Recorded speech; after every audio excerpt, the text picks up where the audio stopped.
Magandang umaga sa inyong lahat. Ako si JB Ian Gramatica, kasama ko si Dineros, Kervins Dineros. At samahan nyo kami libutin ang puso ng Cavite, ang Trece Martires City.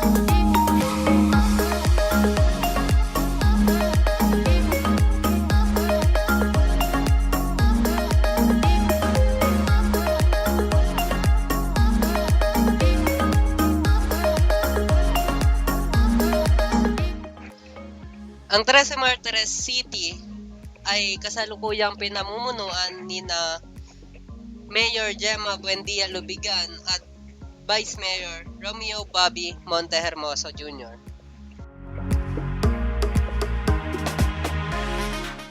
At narito tayo ngayon sa ating unang destinasyon. Did you know? Trece Martires City is one of the current cities located in the heart of Cavite Province. Trece Martires was one of the largest and remotest barrios in Cavite.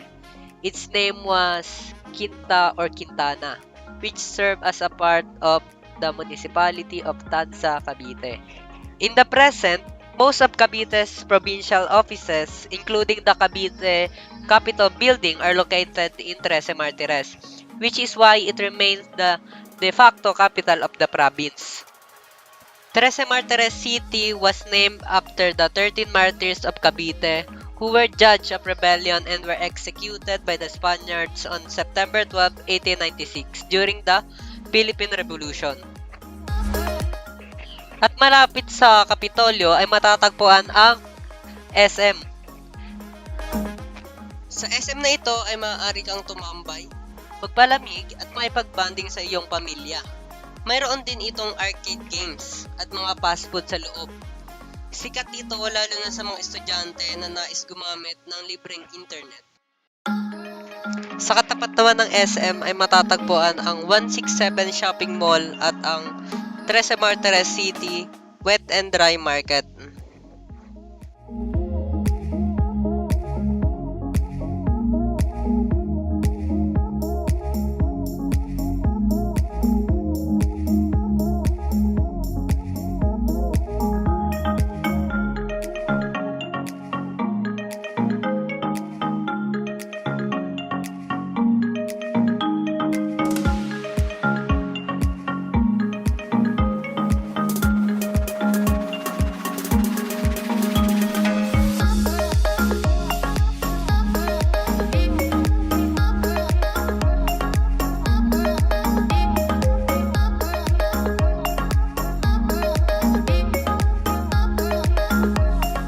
At sa parteng ito naman ay matatagpuan ang night market na kung saan marami mabibiling napakasasarap na variety ng pagkain, kagaya ng pares, kwek-kwek, calamares at marami pang iba.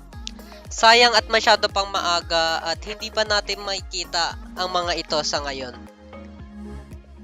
At matatagpuan din dito ang St. Jude Thaddeus Parish of the Roman Catholic Diocese of Imus. It was established on 1960. The parish fiesta is celebrated every 28th day of October. At narito tayo sa Trece Martires City Hall. Dito ay nagbibigay sila ng libreng serbisyo sa publiko, kagaya na lamang ng para sa edukasyon, kalusugan at iba pa.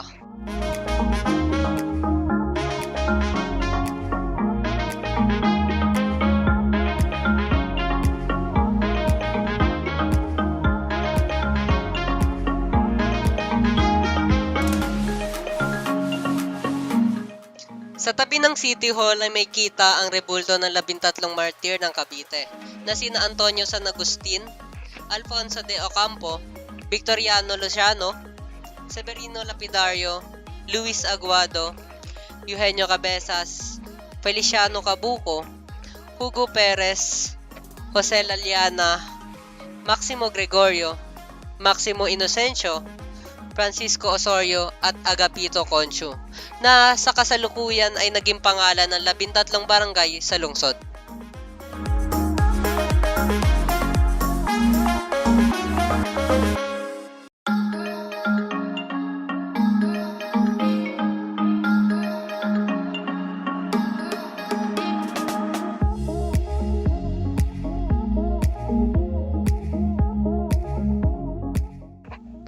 Siyempre, hindi mawawala ang Festival of Hope ng 13 Martires City na ginaganap tuwing May 24.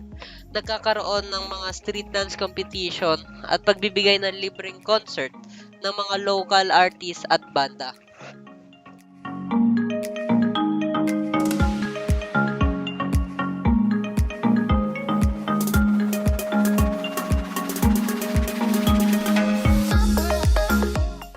At hindi rin mawawala ang sikat na iba't ibang uri ng kakanin sa 13.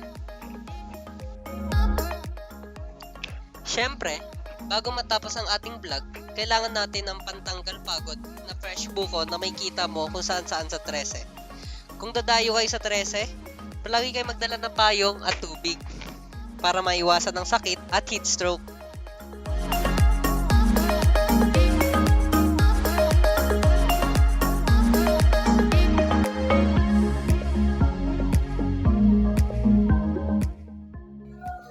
So ayun, tapos na namin kayo malibot sa puso ng Cavite.